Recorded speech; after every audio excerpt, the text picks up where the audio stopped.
3 முக்கியமான விஷயங்களை பற்றி இன்னைக்கு நம்ம பேசுறதுக்காக உட்கார்ந்துருக்கோம். 3 முக்கியமான விஷயங்கள்னா என்னென்ன அப்படின்னா, நம்பர் 1, தமிழ்நாடு அரசாங்கம் இன்னைக்கு சட்டப்பேரவையில் நீட்டுக்கு எதிரான ஒரு தீர்மானம் கொண்டு வந்திருக்கிறார்கள். அந்த தீர்மானத்தை முன்மொழிந்து பேசும்போது 2 முக்கியமான கருத்துக்களை அமைச்சர் பெருமக்கள் சொல்லியிருக்கிறாங்க.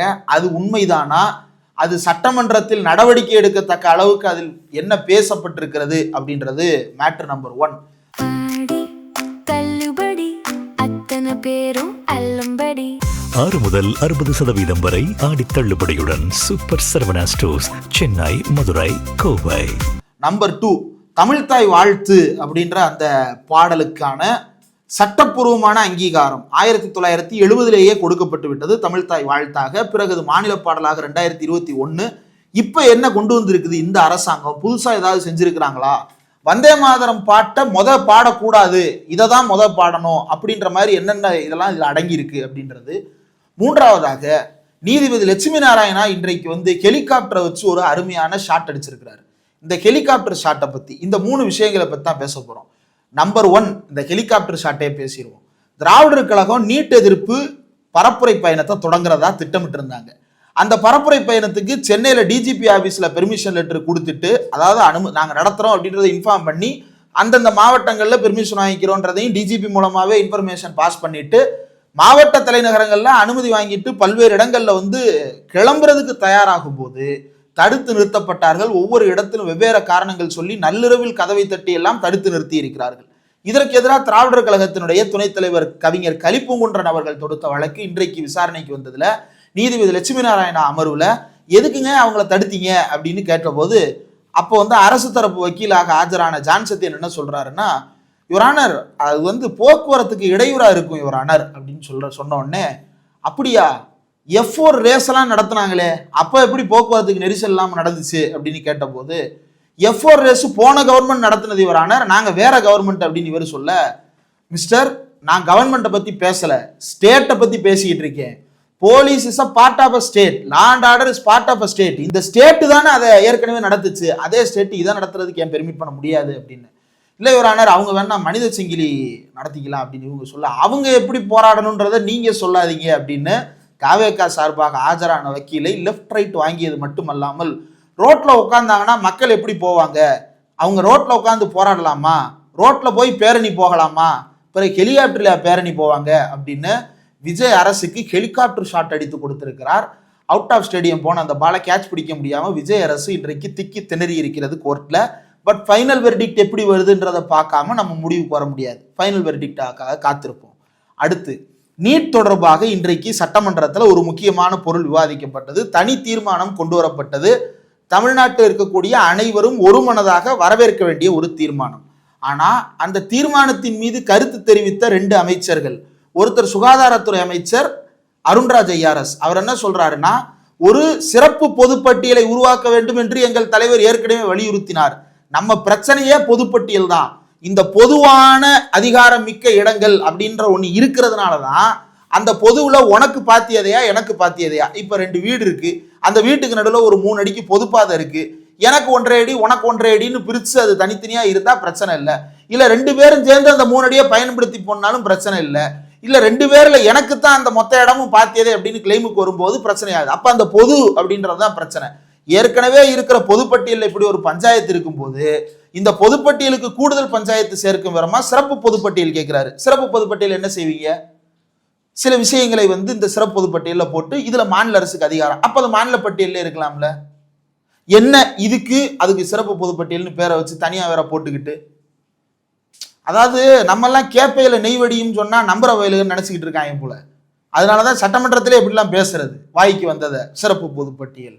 உங்க அண்ணனுக்கே எவனோ தப்பா அட்வைஸ் கொடுத்துருக்கீங்க, சட்டமன்றத்தில் வேற பேசு. எனக்கு என்ன பயமா இருக்குன்னா, இவங்க கோர்ட்டுக்கு போய் இதை கேட்டு பார்லிமெண்ட்டுக்கு போய் இப்படி ஏதாவது ஒன்று கிரியேட் பண்ணிட்டாங்கன்னா it validates already existing concurrent list. அதுல நீங்க தலையிடவே முடியாது. அதுக்கப்புறம் அது கிட்டத்தட்ட முழுசா சென்ட்ரல் லிஸ்ட்டுக்கு ஒப்படைச்ச மாதிரி, யூனியன் லிஸ்ட்டுக்கு ஒப்படைச்ச மாதிரி போயிடும். அப்போ அது சீரியஸான லீகல் ட்ரபிள். அந்த ட்ரபிளை தேவையில்லாமல் கிரியேட் பண்ணிட்டு இருக்குது இந்த தமிழ்நாடு தாவேக அரசு. அடுத்து இன்னொரு அமைச்சர் ஆதவ அர்ஜுனா, அவர் குறுக்க பூந்து சட்டப்பேரவையிலேயே அண்ட புழுகு ஆகாச புழுகு புழுகிக்கிட்டு தெரிகிறார். திமுக தரப்புல இருந்து இதுக்கு இன்னும் வலுவான கவுண்டர் வந்திருக்கணும்னு நான் எதிர்பார்க்கிறேன். அமைச்சர் ஆதவ அர்ஜுனா என்ன சொல்றாருன்னா, நாடாளுமன்றத்துல உங்களுடைய மசோதாவை யாரு கொண்டு வந்தா தெரியுமா? நீட்டுக்கு ஆதரவான மசோதாவை, நீட்டு அறிமுகப்படுத்துற மசோதாவை நாடாளுமன்றத்துல கொண்டு வந்ததே உங்க அமைச்சர் காந்தி செல்வன் தான். ஏவாவேலு கரெக்டா ஒரு கவுண்டர் கொடுத்தாரு. இணையமைச்சருக்கு பில் இன்ட்ரடியூஸ் பண்ற அதிகாரமே கிடையாதேப்பா, எப்படிப்பா? ஒரு எம்பியா இருந்தவர், அவருக்கு விவரம் தெரியும், கேட்டுவிட்டாரு. பதில் இருக்கா? இல்லை. நான் இன்னொரு கேள்வி கேட்கிறேன். நீட்டை நாடாளுமன்றத்தில் அறிமுகப்படுத்தினது காந்தி செல்வன் என்பது பச்சை பொய், கட்டமைக்கப்பட்ட, திட்டமிட்டு கட்டமைக்கப்பட்ட பொய். இந்த பொய்யை முதல்ல கட்டமைத்தது யாருன்னா தினமலர். தினமலர்ல வெளியிடப்பட்ட ஒரு செய்தியில என்ன குறிப்பிடப்பட்டிருக்கிறது அப்படின்னா, இந்த மாதிரி நீட்டுக்கான ஒரு மசோதாவை நாடாளுமன்றத்தில் முதலாக அறிமுகப்படுத்தியது குலாம் நபி ஆசாத்தும் காந்தி செல்வனும் தான். நீட் தேர்வு தொடர்பான மசோதாவை, இந்த ஸ்கிரீன்ஷாட் போடுறேன் பாருங்க, நீட் தேர்வு தொடர்பான மசோதாவை பார்லிமெண்டில் முன்மொழிந்தனர். நீ கண்ட பார்ப்போம். ஓகே, நீ செத்தமோனே வா. 2010 டிசம்பர் 12 நிறைவேற்றப்பட்டது. கேலண்டரை ஓபன் பண்ணுங்க, ஸ்கிரீன் ரெக்கார்டு போடுங்க. 2010 டிசம்பர் 12 நிறைவேற்றப்பட்டது. அதானே 12 ஞாயிற்றுக்கிழமை. பார்லிமெண்ட் லீவ் விட்ட பார்லிமெண்ட்ல சட்டத்தை நிறைவேற்றினாங்களா? இவங்க பூரா பேருமே நம்மளை கேப்பையில நெய்வடியும் சொன்னா நம்புற பயில்கள் நினைச்சுக்கிட்டு இருக்கிறானுங்களே. எழுதி இருக்கிறாங்க, இன்னும் இருக்கு, இந்த கட்டுரை இருக்கு. இன்னொரு கட்டுரை ஓபன் பண்ணா அதுல டிசம்பர் 21 எழுதியிருக்கான். அந்த கூட்டத்தொடரே 13 முடிஞ்சு போச்சு. செஷனே இல்லாத போது எப்படிங்க நிறைவேற்றிருக்க முடியும்? அப்ப நாடாளுமன்றத்துல வேற நாள்ல நிறைவேற்றினாங்களா? சரி, எதன் மூலமா நிறைவேற்றிருப்பாங்க? நீட்டுக்குன்னு தனியா ஒரு சட்டம் இருக்கா? கிடையாது. அது எப்படி வருது? மெடிக்கல் கவுன்சில் ஆஃப் இந்தியா மூலமா வருது. மெடிக்கல் கவுன்சில் ஆஃப் இந்தியா சட்டத்துல திருத்தம் பண்ணணும்னா இந்தியன் மெடிக்கல் கவுன்சில் ஆக்ட்ல அமெண்ட்மெண்ட் பண்ணணும். இந்தியன் மெடிக்கல் கவுன்சில் ஆக்ட்ல அமெண்ட்மெண்ட் எப்பப்பெல்லாம் பண்ணியிருக்காங்க? 2010, 2011, 2012, 2013.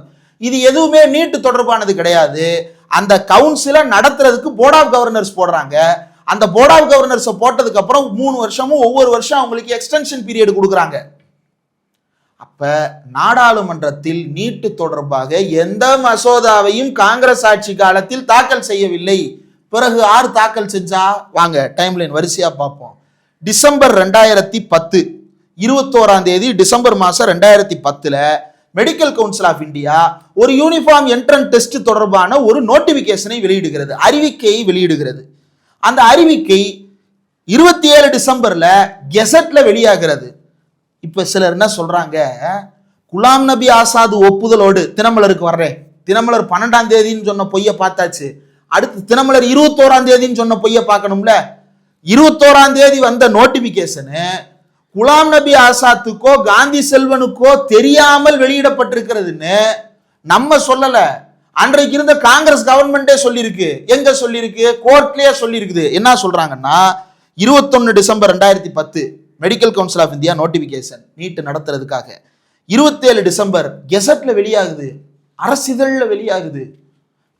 அது சட்டப்பூர்வமாக்கப்பட்டதுன்னு அர்த்தம். அடுத்துதான் ட்விஸ்ட். டிசம்பர் 27 இது நடக்குதா?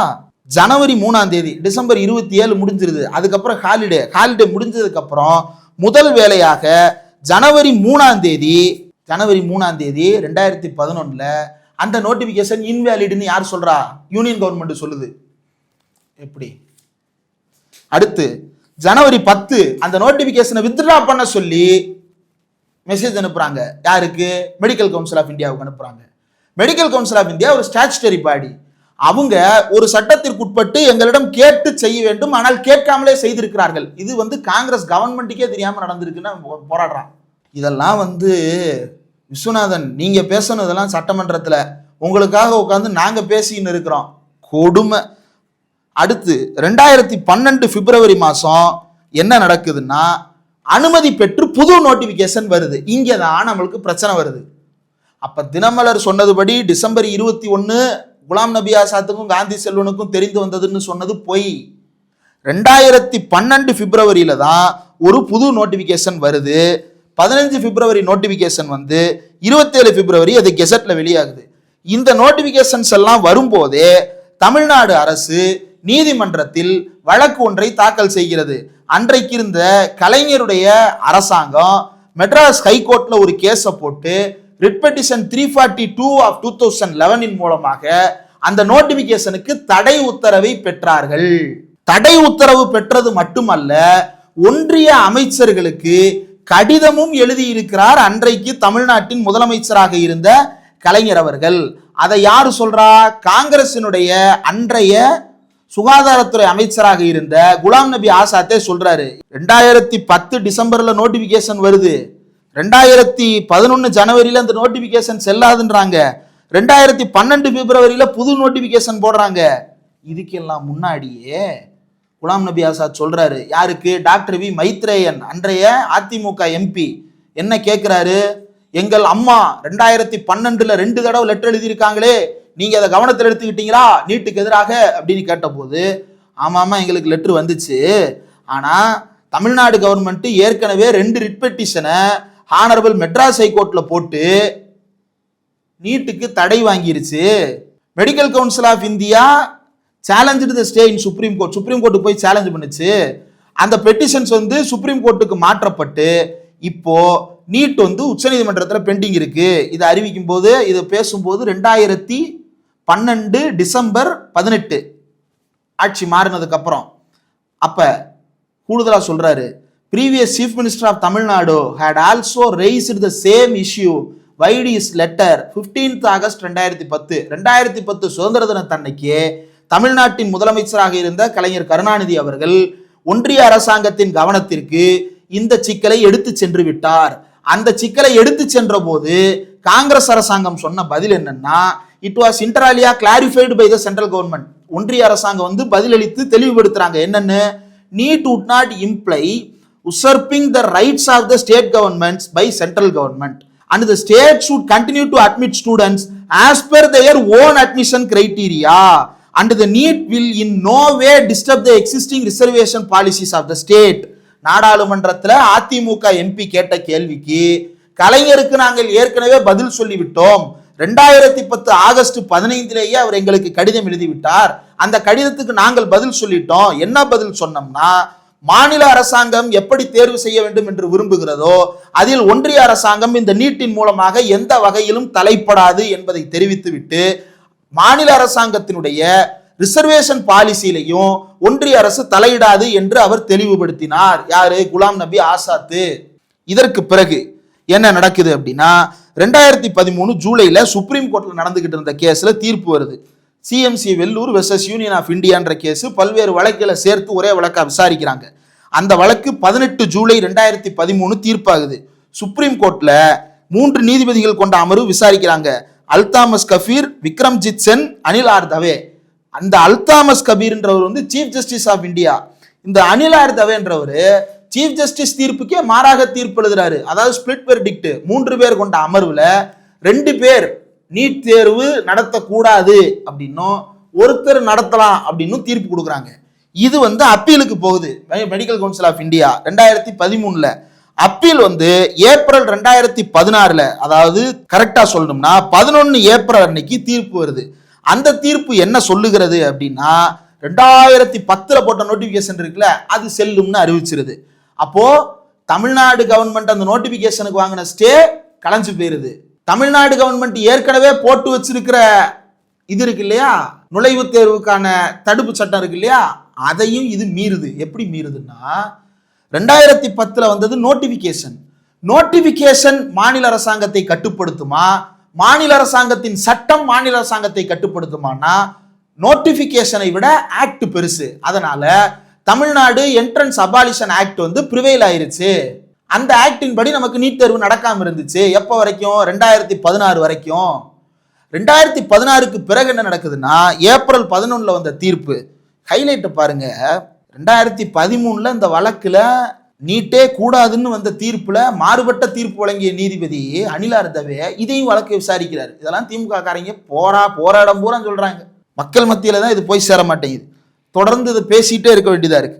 அடுத்து 2016 ஏப்ரல் 28 2010 நோட்டிபிகேஷனை ரிவைவ் பண்ணி ஒரு புதுசான ஆர்டர் வருது. மே 2016 குறிப்பா 2016 மே மாசம் 24 என்எம்சி அல்லது மெடிக்கல் கவுன்சில் ஆஃப் இந்தியா ஆக்ட்ல செக்ஷன் 10D அப்படின்ற ஒன்ன இன்ட்ரோடியூஸ் பண்றாங்க. சரி, 2016 ஏப்ரல் மாசம் யாரு தமிழ்நாட்டின் ஆட்சியாளராக இருந்தது? அகில இந்திய அண்ணா திராவிட முன்னேற்ற கழகம். இந்த என்எம்சி சட்டத்துக்கு எதிராக கேஸ் போட்டிருக்கணும்ல, போடல. மாறாக தமிழ்நாடு சட்டப்பேரவையில் தீர்மானம் நிறைவேற்றி அது சட்டமாக்கி அதுக்கப்புறம் குடியரசுத் தலைவருக்கு அனுப்புனாங்க. அந்த சட்டம் மறுக்கப்பட்டதே வந்து பல ஆண்டுகளுக்கு பிறகு பாஜக காரனே சொல்லித்தான் நமக்கு தெரியுதே தவிர அந்த லெட்டரே வரலன்னெலாம் போய் சொல்லிக்கிட்டு இருந்தாங்க இடையில. அப்போ கூட கவிஞர் மனுஷபுத்திரன் அவர்கள் ரொம்ப அழகாக ஒன்று கேட்டார், என்னங்க இது என்ன காதல் கடிதமாக ஒளிச்சு வச்சு மறைச்சு வச்சு விளையாண்டுக்கிட்டு இருக்கீங்க, தமிழ்நாடு மக்கள் தொடர்பான உண்மையை வெளியிடுவதற்கு உங்களுக்கு என்ன தயக்கம் அப்படின்னு அவர் கேட்டது இன்னும் நல்லா எனக்கு ஞாபகம் இருக்கு. அடுத்து 2016 இந்த ஆக்ட் வரும்போது நிர்மலாஜி என்ன சொல்றாங்கன்னா, ஒரு வருஷம் எக்ஸம்ஷன் கொடுக்குறோம், யாரெல்லாம் விரும்புறாங்களோ கேட்டு தமிழ்நாடு கவர்மெண்ட்டும் ஒரு வருஷம் எக்ஸம்ஷன் வாங்கிட்டு 2017 நீட்டு கட்டாயமாக்கப்பட்டது. யாருடைய ஆட்சி காலத்தில்? அகில இந்திய அண்ணா திராவிட முன்னேற்ற கழகத்தினுடைய ஆட்சி காலத்தில் எடப்பாடியாரனுடைய 4.5 ஆண்டுகள் ஆட்சியில், எடப்பாடி பழனிசாமி ஆட்சியில் நீட் தேர்வு உறுதி செய்யப்பட்டது. அதற்கு பிறகு 2021 தமிழ்நாடு அரசாங்கம் வந்ததற்கு பிறகு உடனடியாக தமிழ்நாடு அரசாங்கம் என்ன முடிவு எடுக்கிறது என்றால், இதை நாம எதிர்த்து மீண்டும் ஒரு தீர்மானத்தை நிறைவேற்றுவோம் என்று தமிழ்நாடு அரசு தனி தீர்மானம் இயற்றி குடியரசுத் தலைவருக்கு அனுப்புகிறது. அதை குடியரசுத் தலைவருக்கு நேரடியாக அனுப்பல, ஆளுநருக்கு அனுப்பி, ஆளுநர் நமக்கு திருப்பி அனுப்பி, நம்ம ஆளுநருக்கு திருப்பி அனுப்பி, அதை ஆளுநர் மறுபடியும் குடியரசுத் தலைவருக்கு அனுப்பி, குடியரசுத் தலைவர் 2025 வித்துகள்னு அறிவிச்சிடுறாங்க. கையெழுத்தை நிறுத்தி வைப்பதாக அறிவித்து விடுகிறார். அதற்கு பிறகு நவம்பர் 2025 தமிழ்நாடு அரசாங்கம் உச்சநீதிமன்றத்தில் ஆர்டிகிள் 131 அடிப்படையில் ஒரு ஒரிஜினல் சூட் ஃபைல் பண்ணியிருக்கிறாங்க. அந்த கேஸ் இன்னமும் நிலுவையில் இருக்கிறது. திமுக ஃபைல் பண்ணல, கவர்மெண்ட் ஆஃப் தமிழ்நாடு, அன்றைக்கு இருந்த கவர்மெண்ட் ஆஃப் தமிழ்நாடு திமுக அவங்க ஃபைல் பண்ணாங்க. அந்த கேஸை இப்ப தாவேகா நடத்தணும். 15 நவம்பர் 2025 ஆர்டிகிள் 131 கீழ் பதிவு செய்யப்பட்ட சூட்டு சுப்ரீம் கோர்ட்ல இருக்கு. அதை தமிழ்நாடு அரசாங்கம், இன்றைய தாவேகா அரசாங்கம் எடுத்து நடத்தினா தான் இதற்கான நிரந்தரமான தீர்வு கிடைக்கும். அதை பத்தி தாவேகா அரசு பேச மாட்டேங்குது. இப்ப நம்ம தீர்மானம் போட்டுட்டோம் நீட்டுக்கு எதிராக, தீர்மானம் தான் ஏற்கனவே போட்டுட்டோமே. தீர்மானத்தின் அடுத்த வளர்ச்சி நிலை என்ன? தீர்மானத்தின் அடுத்த வளர்ச்சி நிலை தமிழ்நாட்டின் பழைய அந்த என்ட்ரன்ஸ் எக்ஸாம் அபாலிஷன் ஆக்டின் படி தமிழ்நாட்டுக்கு எதுவும் இருக்கக்கூடாதுன்னு ஒன்று ஜட்ஜ்மெண்ட் வாங்கணும். இல்லைன்னா நீட் எங்கள் மாநிலத்துக்கு வேண்டாம், அது எங்கள் மாநிலத்தினுடைய பல்கலைக்கழகம், எங்கள் பல்கலைக்கழகத்துக்கு நாங்கள் தான் தேர்வு செய்வோம், நீட்டை விட எங்களுடைய ஸ்டாண்டர்ட்ஸ் நல்லா இருக்குன்னு வாதாடி அதில் ஜெயிச்சுட்டு வரணும். இதில் ஜெயிக்காம மறுபடியும் பழைய கதையாக தீர்மானம் போட்டா எல்லாம் ஒருமனதாக வரவேற்றிருக்கிறாங்க, நம்மளும் வரவேற்கிறோம், அதெல்லாம் மாற்றுக்கிறது இல்லை. ஆனால் அந்த தீர்மானம் பயனளிக்கக்கூடியதாக இருக்கிறதா என்றால் இல்லை. இதை கோர்ட்ல வேணா சொல்லலாம், நாங்கள் ஒருமனதாக நிறைவேற்றி இருக்கிறோம், அந்த இடத்துல நம்ம வந்து நம்மளுடைய லெஜிஸ்லேட்டிவ் பவரை காட்டலாம்.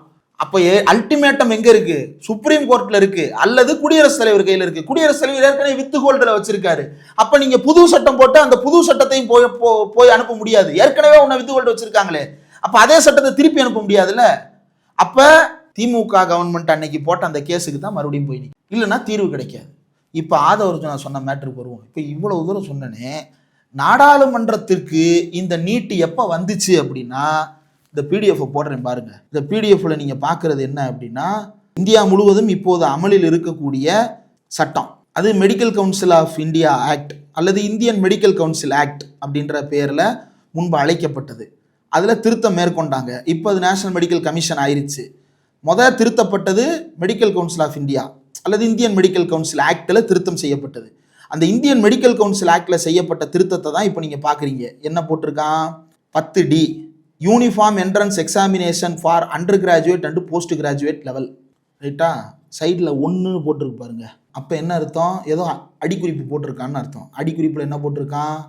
Inserted by act 39 of 2016 with the effect from 24/5/2016. அப்போ அதிகாரப்பூர்வமாக நீட் அமலுக்கு வந்த நாள் 24/5/2016 பாஜக ஆட்சியில் இருந்த போதுதான் நாடாளுமன்றத்தில் நீட்டு தொடர்பான மசோதா முன்வைக்கப்பட்டு நமக்கு அது செயல்பாட்டுக்கு வந்தது. காங்கிரஸும் அதை வைக்கல, திமுகவினுடைய இணையமைச்சராக இருந்த காந்தி செல்வனும் அதை வைக்கல. நாடாளுமன்றத்தில் நீட்டுன்ற வார்த்தை சட்டப்பூர்வமாக சட்ட வடிவில் கொண்டு வரப்பட்டது ஆக்ட் நம்பர் 39 ஆஃப் 2016 தான், 2016 தான். இந்த மே மாதம் ஆர்டினன்ஸை கொண்டு வர்றதுல தான் இது பாஸே ஆகுது. எதிர்ப்பு தெரிவிச்சிருக்க வேண்டியது யாரு? 2016 நாடாளுமன்றத்தில் பெரும்பான்மை பெற்று இருந்தது யாரு? அதிமுக. என்ன பண்ணாங்க? தமிழ்நாட்டில் இப்போ திமுக 40 எம்பிக்கள் 39 எம்பிக்கள் இருக்கிறாங்க. அந்த 39 எம்பிக்கள் என்ன பண்ணுவாங்கன்னு கேட்டாங்க. இந்த 39 எம்பிக்களை வச்சு நாடாளுமன்றத்தில் டீலிமிட்டேஷன் மசோதாவே தோக்கடிச்சது திமுக. அதுக்கு எப்படி தனியா நின்னா தோக்கடிக்க முடியுமா? எல்லா மாநில எம்பிக்களையும் எல்லா மாநில முதலமைச்சர்களையும் ஒன்னா சேர்த்து கூப்பிட்டு போனாங்க. பினராயி விஜயனை கூப்பிட்டு பேசுனாங்க, இங்க பக்கத்துல ரேவந்த் ரெட்டியை கூப்பிட்டு பேசுனாங்க, DK சிவகுமாரை கூப்பிட்டு பேசுனாங்க, தெலுங்கானால பாரதிய ராஷ்டிரிய சமிதியை கூப்பிட்டு பேசுறாங்க. எல்லாரும் ஒன்னு சேர்ந்து தோக்கடிச்சோம். அப்படி தோக்கடிச்சிருக்க வேண்டியது யாரு? அதிமுக தோக்கடிச்சிருக்கணும். மாறாக கொரட்டை விட்டு தூங்கிட்டு பாஜகவிற்கு பாதம் தாங்கி விட்டு அதிமுக நம் தலையில் சுமத்திய சுமைதான் இந்த நீட்டு. இதுல பொய் வேற. காந்தி செல்வன் அறிமுகப்படுத்தினாருன்னு சட்டப்பேரவையில நீட் மசோதா நாடாளுமன்றத்தில் அறிமுகம் செய்தவர் திமுக சார்பில் சுகாதாரத்துறை இணையமைச்சராக இருந்த திரு காந்தி செல்வன் அவர்கள். இது ஒரு வரலாறு. LOP உதயநிதி சார் இவர் மேல பிரிவிலேஜ் மோஷன் கொண்டு வாங்க, அவையில உரிமை மீறல் பிரச்சனை எழுப்புங்க. அதுதான் இதுக்கான பிரச்சனையை முடிவு கொண்டு வரும். இல்லைன்னா இந்த பொய்யே அதிகாரப்பூர்வமா பதிவுல இருக்கு சார். ஏவாவேலும் மறுத்து இருக்கிறாரு. காந்தி செல்வனுக்கு அப்படி மசோதாவை கொண்டு வர்றதற்கான பவரே கிடையாதுன்னு மறுத்து இருக்கிறாரு. ஆனா அவர் சொன்னது இருக்கே அவை குறிப்புல. வரலாறு படிக்கிறவன் என்ன நினைப்பான்? அசம்பிளி ரெக்கார்ட்ல ஒண்ணு இருக்குன்னா அது எப்படிங்க பொய்யா இருக்குன்னு தானே படிப்பான். அப்ப இது வருங்காலத்துக்கு உண்மையா கடத்தப்படும்ல. தினமலர் எழுதின பொய்யே இன்னைக்கு அவை குறிப்புல ஏறி இருக்கு. இது அசம்பிளி ரெக்கார்ட்ஸ்ல இருந்து நீக்கிறதுக்கு நோட்டீஸ் கொடுக்கணும். அடுத்து இந்த வந்தே மாதரம் பாட்டுக்கு வருவோம். வந்தே மாதரம் பாட்டை முதல்ல பாட சொல்லி ஒன்றிய அரசாங்கம் சட்டம் போட்டிருக்கான்னா இல்ல. வந்தே மாதரம் பாட்டை முதல்ல பாடணும்னு நோட்டிபிகேஷனாவது இருக்கான்னா இல்ல. வந்தே மாதரம் பாட்டை பாடலாம்னு நோட்டிபிகேஷன் இருக்கு. அந்த பாட்டை ஒருத்தர் பாடும்போது இடையூறு செய்தாலோ பாட விடாமல் தடுத்தாலோ அவர்களுக்கு 3 ஆண்டு முதல் 5 ஆண்டு வரை தண்டனை. இதுதான் சமீபத்தில் ஒன்றிய அரசு கொண்டு வந்திருக்கிற சட்ட திருத்தம். இதை எதிர்த்து பேசியது யார் அப்படின்னா கனிமொழி அவர்களும் ஆராசா அவர்களும் தான். நம்ம அன்னைக்கே பேசுறோம்.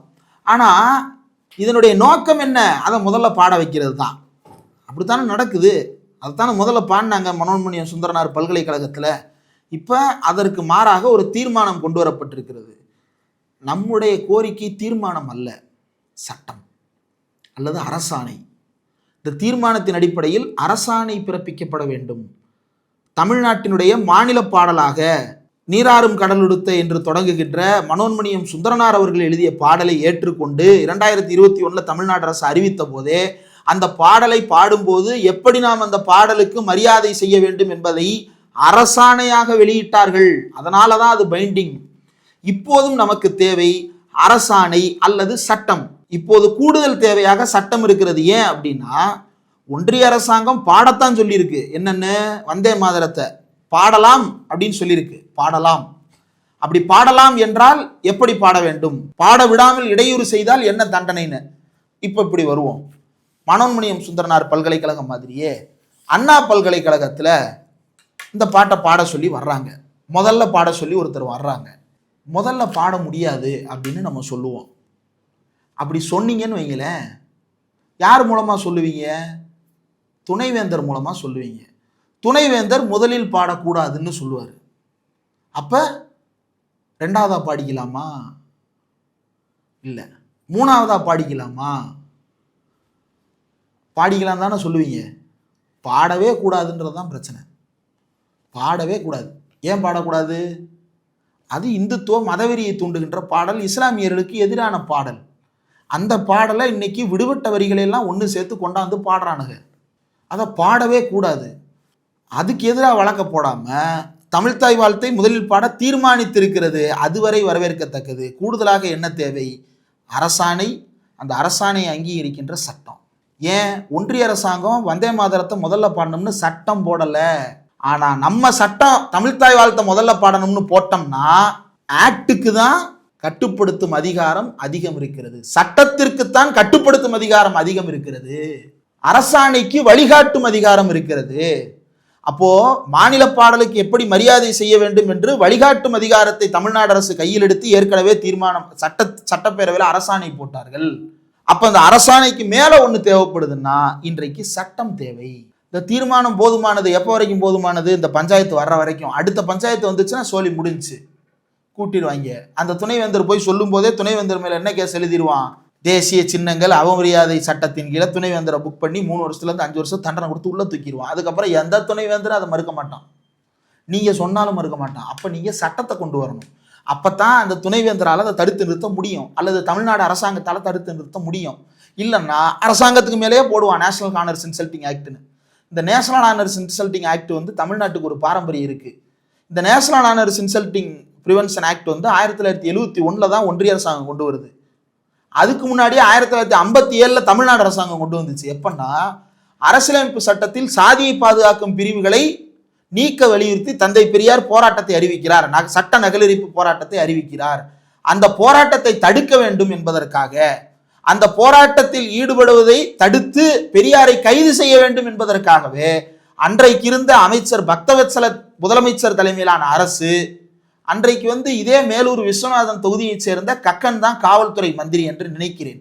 அந்த கக்கன் அவர்கள் காவல்துறை மந்திரியாக இருந்தபோது தான் தேசிய சின்னங்கள் அவமரியாதை தடுப்பு சட்டம் என்ற ஒன்றை கொண்டு வந்து காந்தி படம், தேசிய கொடி, கான்ஸ்டியூஷன் இதையெல்லாம் வந்து யாருமே எதுவுமே பண்ணக்கூடாது, ஏதாவது பண்ணால் சிறையில் அடைப்போம் அப்படின்னு சட்டத்தையே கொண்டு வந்தாங்க. அந்த சட்டம் தான் இன்றைக்கு தேசிய அளவில் போய் நிற்கிது. இப்போ பாருங்க எங்க லிங்க் அடிக்குதுன்னு பாருங்க. இது எல்லாத்துக்கும் பின்னாடி இருக்கிறது என்ன? ஒருத்தன் கேள்வியே கேட்கக்கூடாது, அவனுடைய கருத்தை உரிமையோட சொல்லக்கூடாது, அதுதான் பிரச்சனை. அதன் அடிப்படையில் தான் இப்பயும் இந்த போராட்டம் நடந்துகிட்டு இருக்குது. தமிழ்த்தாய் வாழ்த்து பாடுவது நம்முடைய உரிமை, நீட் தேர்வுக்கு விலக்கு கேட்பது நம்முடைய உரிமை, போராட்டம் நடத்துவது நம்முடைய உரிமை. இப்படி 3 உரிமை சார்ந்த விஷயங்கள் குறித்து இன்னைக்கு பேசியிருக்கோம். கூடுதல் விவரங்களோட இன்னொரு நாள் சந்திப்போம்.